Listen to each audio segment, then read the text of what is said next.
Baik, memorandum ini tentang peruntukan ahli parlimen. Ada yang kata ni zalim, kami tak dapat wang. Ni, saya nak bagi contoh. Siapa kata dapat peruntukan? Peruntukan kepada rakyat, peruntukan kepada ahli parlimen itu beza. Jangan kata tak ada peruntukan kepada rakyat. Saya nak bagi contoh. Untuk Ketere, berapa projek? 61 projek. Ini tambahan daripada ICU. Berapa jumlah? 2.12 juta ringgit. 73 projek, 3.73 juta ringgit. Baik, yang dibangkitkan ialah mengapa tak salur kepada ahli parlimen. Kalau gitu jawab begitu. Jangan kata menindas rakyat, tak ada tolong rakyat, zalim. Benda ni.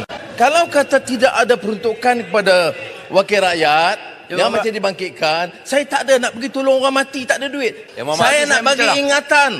Wang ini kalau digunakan untuk bagi orang kahwin dan sebagainya, kita akan ambil tindakan oleh SPRM. Tak boleh. Peruntukan projek. Saya dah bedakan projek untuk rakyat, projek ahli parlimen saya bedakan. Sebab tu saya kata tunggu saya nak jawab. Saya sebut jangan kata tidak ada peruntukan. Boleh sebut tidak ada peruntukan kepada ahli parlimen. Jawapannya begini. Ketua Pembangkang tahu masa Yang Berhormat Beluran Menteri, kita tak ada peruntukan. Kemudian bila Yang Berhormat Bera ambil alih, saya terima kasih Yang Berhormat Bera. Kerana Yang Berhormat Bera kata kalau betul nak kita bincang baik-baik. Jadi kita hantar perwakilan, bincang baik-baik. Kemudian ada hala tuju, ada setuju tak setuju. Akhirnya dia jemput saya bagi makan tengah hari, dia bincang sekali lagi. Dan kita putus, lepas putus, sign, lulus lah. Ini tak payah sign, tak payah bincang. Bagi, ini hak kami. Bukan hak ahli parlimen. Runding, setuju, kita lulus. Kalau tidak, tunggulah sampai bila pun. Saya tak akan luluskan. Seperti mana yang diluluskan oleh Yang Berhormat Bera semasa dia jadi Perdana Menteri, peraturan yang lebih kurang kita guna. Nak peruntukan, bincang dan saya dah tugaskan TPM kedua untuk mewakili pihak kami selesai dengan baik. Runding, jangan sombong dan angkuh dan tuntut. Air hitam menyentuh untuk bagi jawapan Tambun keuntungan modal. Saya nak jelaskan, cukai keuntungan modal atas pelupusan saham tidak tersenarai. Ini saja, jelaskan. Jadi itu maknanya kedudukan mereka dalam bursa saham tidak terjejas. Jadi saya jelaskan persoalan dibangkitkan oleh Yang Berhormat. Nak rampas kuasa apa? Kita tahulah di Pahang ni dari segi jumlah tak banyak beza. Dia cukup-cukup. Tapi saya yakin bahawa rakyat di negeri Pahang, mereka ni lebih-lebih lagi di bawah pemerintahan Datuk Seri Wan Rusdi. Saya yakin Yang Berhormat Menteri Besar Pahang ni jaga orang Pahang ni dengan baik. Dan dulu Datuk Jo almarhum pun jaga orang Pelangai ni dengan cukup baik. InsyaAllah saya yakin orang Pelangai ni takkan buat perangai. Mereka akan pastikan calon-calon daripada Barisan Nasional akan dipilih semula insyaAllah sebagai ahli Dewan Undangan Negeri Pelangai. Saya kan tak ada masalah. So, saya rasa di Pahang ni paling kurang lah orang-orang yang ada sifat pengkhianat ni. Jadi, apa jadi pun saya yakin bahawa benda-benda yang berlaku di Melaka sebelum ni takkan berlaku lah kat Pahang ni. Kita tengok dulu masa Datuk Seri Najib teruk difitnah tahun 2018, Pahang okey lagi. Cuma gelombang pada tahun 2022, Pahang ada sedikit terjejas. Tapi selepas kita kerjasama dengan rakan-rakan Pakatan Harapan di Pahang, saya rasa kedudukan kita semakin baik insyaAllah. UMNO kena teruskan perjuangan yang sedia ada. Kita masih lagi sebuah parti yang menjaga kepentingan Melayu. UMNO lah parti yang telah mengangkat kedudukan Islam sebagai agama persekutuan, kedudukan hak istimewa Melayu, kedudukan Raja-Raja Melayu, kedudukan bahasa Melayu sebagai bahasa kebangsaan. So, selagi mana kita berpegang kepada perkara ini dan masih memperjuangkan agama, bangsa dan tanah air ini, selagi itulah saya rasa kita takkan bak kata orang tu. Memang betul dari segi kerjasama kita dengan Pakatan Harapan hari ini ada sedikit gangguan untuk kita mendapatkan sokongan padu orang Melayu. Tetapi insyaAllah kalau dululah kita turun kat bawah ni, rata-rata orang tak boleh terima kita kerjasama dengan Pakatan Harapan ni, terutamanya dengan DAP.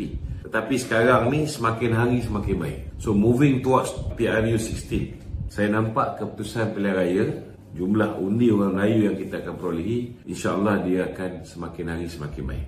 Datuk Seri Wan Rusdi telah pun melakukan penjelasan bertubi-tubi berulang kali kepada jentera-jentera Barisan Nasional khususnya di negeri Pahang.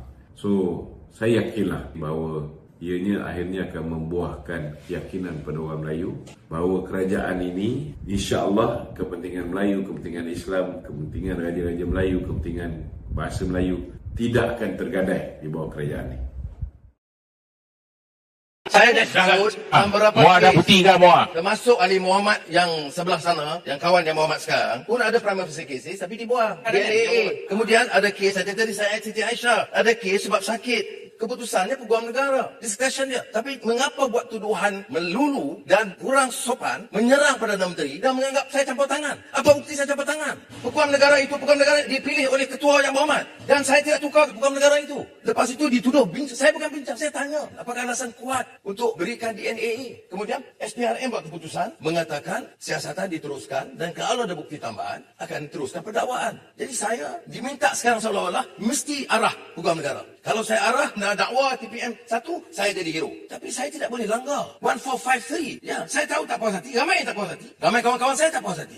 Tapi bagi pandangan seolah-olah ini satu-satunya promes. Apa promes case? Banyak saya bagi contoh. Termasuk ahli parlimen belah sana. Dan banyak kes besar yang lain. Yang Berhormat tak bangkitkan. Saya sebut nak cakap besar rasuah. Mengapa yang pembesar-pembesar yang bilion-bilion tak dengar suara pun? Apakah kerana dia bantu kita? Maka kita diam. Banyak kes puluh bilion ringgit daripada negara ini. Saya tak dengar jadi champion. Tapi hanya target kepada TPM 1. Saya katakan dalam kes ini. Dalam kes TPM 1. Peguam Negara Tan Sri Idrus masa itu memaklumkan dia terpaksa tarik berdasarkan alasan sekian-sekian. Saya kata, tak boleh tangguh ke? Dia kata, no. My duty, my conscience, I have to do it before I leave. Jadi saya kata, okey. 1453. Yang saya petikaikan, bukan saya petikaikan hak yang Berhormat bangkitkan. Tapi saya petikaikan bagaimana secara melulu. Munafik. Faham tak apa istilah makna munafik ni? Kecau orang. Perdana Menteri yang telah tinggalkan prinsip. Yang telah bergadai kerana nak jaga kekuatan. Tak ada syarat. Tanya pimpinan yang ada di sini. Saya terima tanpa syarat. Saya nak sebut pimpinan UMNO pada di sini. I said, no conditions. Dan tak ada susah. Jangan ingat saya bimbang. Saya lama pembangkang. Saya lama dalam penjara. Juga saya takut kedudukan ST.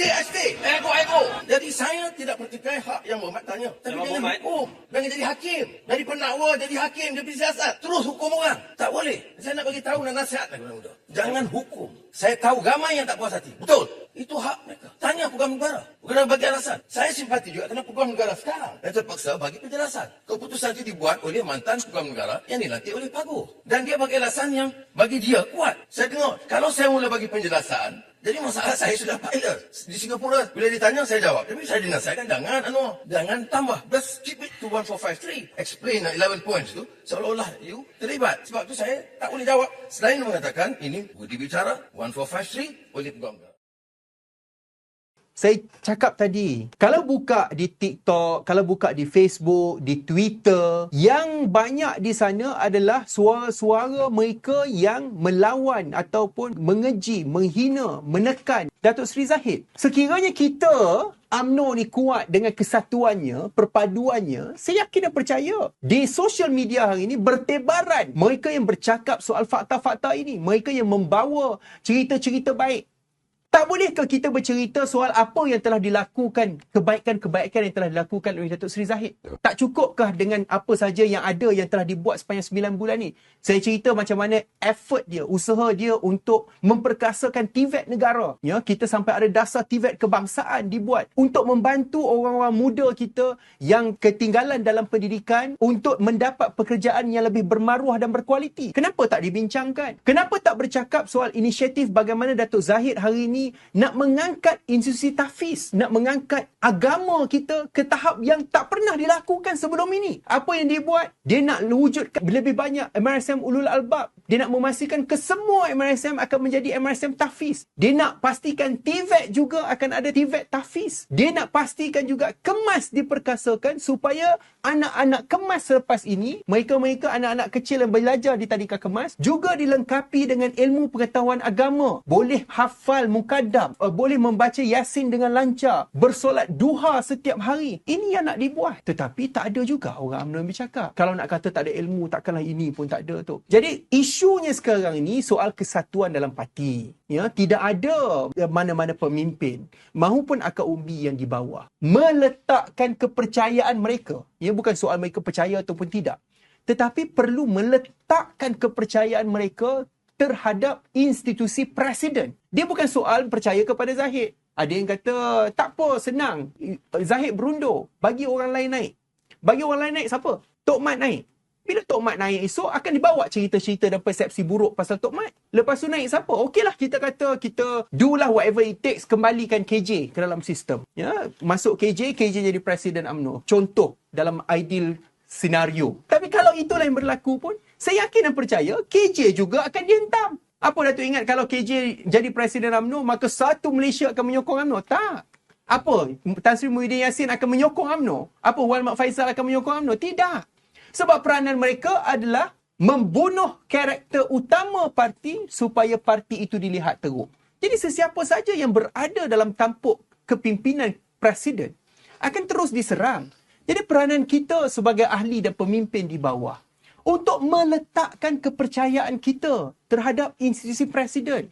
Saya cakap soal institusi presiden sebab siapa juga yang menjadi presiden selepas ini, saya akan mempertahankan seperti mana saya mempertahankan Datuk Seri Zahid. Sebab ini kita nak lakukan sebab ini adalah institusi presiden yang menjadi tunjang tunggak parti kita. Kalau tidak kita yang mempercayainya, siapa lagi yang nak mempercayainya?